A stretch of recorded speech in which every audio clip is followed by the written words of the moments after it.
আসসালামু আলাইকুম প্রিয় দর্শকবৃন্দু, রিপাবলিক বাংলাদেশ চ্যানেল থেকে সবাইকে শুভেচ্ছা এবং অভিনন্দন। আমি মনসুর রহমান পাশা আজকের ভিডিও শুরু করছি ধানমন্ডি 15 নম্বর থেকে।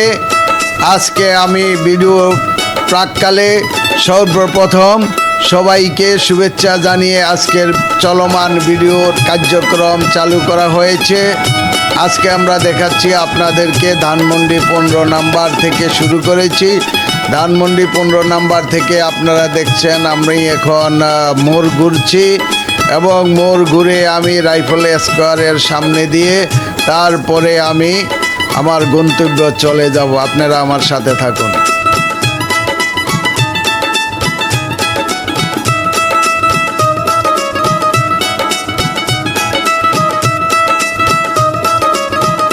রাইফেল স্কোয়ারের সামনে থেকে মোহাম্মদপুর বাস স্ট্যান্ড পর্যন্ত এই রাস্তাটি গিয়েছে। তারপরে এই রাস্তা দিয়ে আপনারা মোহাম্মদপুর থেকে বসিলা যেতে পারবেন, মোহাম্মদপুর থেকে শ্যামলী যেতে পারবেন, মোহাম্মদপুর থেকে আরশাদ গেট যেতে পারবেন, ঢাকার বিভিন্ন জায়গায় যেতে পারবেন এই রাস্তা দিয়ে।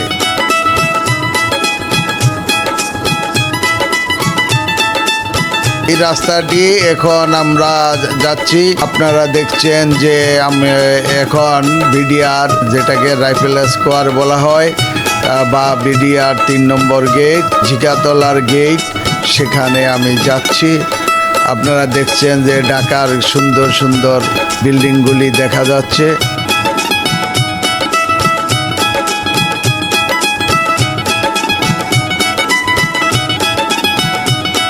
এই রোডটা খুবই সুন্দর এবং মনোরম পরিবেশে এই রোডে যানবাহন চলাচল করে। ডাবল লেনের রোড, অর্থাৎ একদিক থেকে আসে আরেক দিক থেকে যায়। অনেক চওড়া রোড।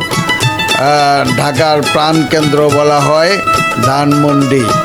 ধানমন্ডি যেখানে ধানমন্ডি 3 নম্বরে, এখানেই আওয়ামী লীগের অফিস ছিল। 5ই আগস্টের পর সেই অফিস আর এখন খোলা হয় না বলতে সেই অফিস জ্বালিয়ে পুড়িয়ে ছারখার করে দিয়েছে। এই রোডেই সেই অফিস। হয়তোবা আমাদের ক্যামেরায় ধরা পড়লে আমরা দেখাতে পারবো সেই অফিসটি।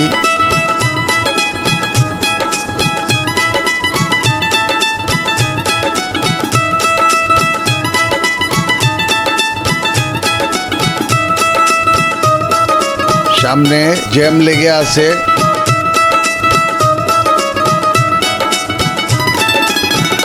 ঢাকার শহরে জ্যাম আর কি বলবো, এটা নিত্য নতুন নয়।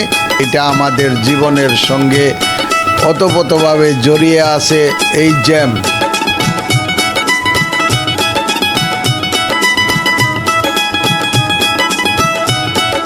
এই জ্যাম কয়েকটি কারণে হয়। যেখানে সেখানে গাড়ি পার্কিং করে রাখা হয়, যার কারণে জ্যামের সৃষ্টি হয়। এবং যে কোনো গাড়ি যে কোনো সময় এক জায়গায় রাস্তায় ঘোরাতে যায়, তখন এই জ্যামের সৃষ্টি হয়। ট্রাফিকের কারণে জ্যামের সৃষ্টি হয়। তারপরে মোড় ঘুরতে গেলে জ্যামের সৃষ্টি হয়। এবং এই জ্যাম মাইলের পরে মাইল একত্রিত হয়ে জ্যাম লেগে যায়। এটা নিত্য নতুন এখন বিষয় হয়ে দাঁড়িয়েছে। এটা আমাদের দৈনন্দিন জীবনের সাথে ওতপ্রোতভাবে জড়িয়ে গিয়েছে। এই যে দেখুন আওয়ামী লীগের সেই অফিস, দেখুন দরজা জানালা কিছুই নাই। আমাদের ক্যামেরায় সেই অফিসটি ধরা পড়েছে, আওয়ামী লীগের অফিস। 5ই আগস্টের পরে এই অফিস, বিশাল অফিস, জ্বালিয়ে পুড়িয়ে ছারখার করে দেওয়া হয়েছে, লুটপাট করে নেওয়া হয়েছে। আজ এটা শুধুই একটি ভুতুরে বিল্ডিং হিসাবে এখন পড়ে আছে।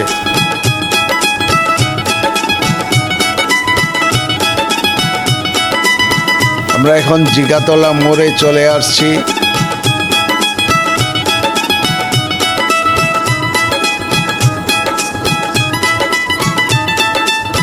এখানে জ্যাম থাকার কথা না, তারপরেও এখানে জ্যাম সৃষ্টি হয়েছে।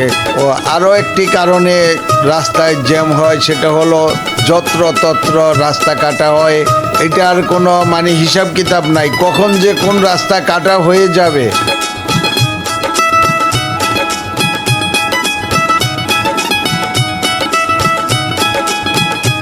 3 মাস আগে দেখছি রাস্তা ঢালাই করা হলো, 3 মাস পরে দেখি আবার ওই রাস্তাটা কাটা হলো। এই হলো বাংলাদেশের চিত্র। কেন জ্যাম হবে না? এই কারণেও আমরা জ্যামে পড়ে থাকি, রাস্তার সাইড দিয়ে জ্যামে পড়ে থাকি। রাস্তা কাটার কারণে জ্যাম হয়ে থাকে। প্রাইভেট গাড়িগুলি যত্রতত্র যেখানে সেখানে পার্কিং করে রাখে, এই জন্য জ্যাম হয়। রাস্তার অর্ধেক, এমন কোনো রাস্তা পাবেন না যে রাস্তাটার অর্ধেক পর্যন্ত গাড়ি পার্কিংয়ের কারণে রাস্তা ব্লক হয়ে থাকে।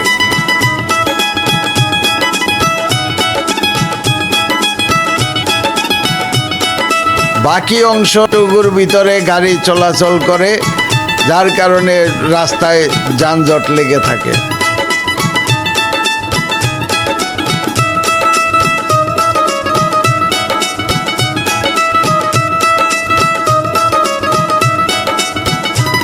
দুর্নীতি যেরকম একটি মহামারী আকারে দুর্নীতি দেশে ছড়িয়ে পড়েছে, সন্ত্রাসী মব আমাদের অঙ্গাঙ্গিনভাবে আমাদের সাথে জড়িয়ে আছে, তদ্রূপ যানজটও আমাদের সাথে জড়িয়ে আছে।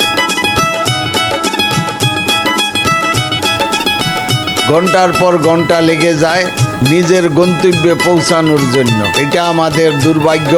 আর আপনারা দেখছেন রিক্সা অটো হয়ে গিয়েছে, রিক্সা অটোর কারণে আরো বেশি যানজট। এত গাড়ি, প্রতিদিন হাজার হাজার গাড়ি রাস্তায় নামছে, কিন্তু রাস্তা তো বাড়ছে না।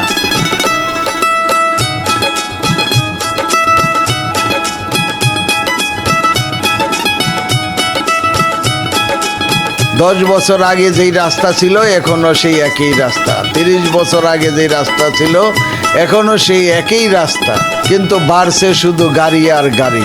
হাজার হাজার গাড়ি প্রতিদিন রাস্তায় নামছে, নতুন নতুন গাড়ি, কিন্তু রাস্তা বাড়ছে না।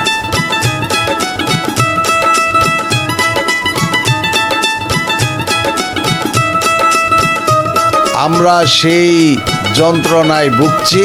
ঢাকার শহর, শুধু ঢাকার শহরেই নয়, মফস্বল শহরগুলিতেও যানজট লেগে থাকে, ঠিক একই কারণ।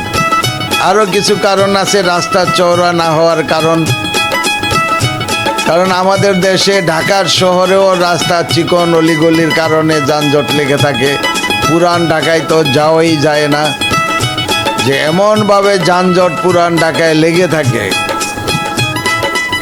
একবার যানজটে আটকালে আর ওখান থেকে বাহির হওয়ার কোনো পথ থাকে না।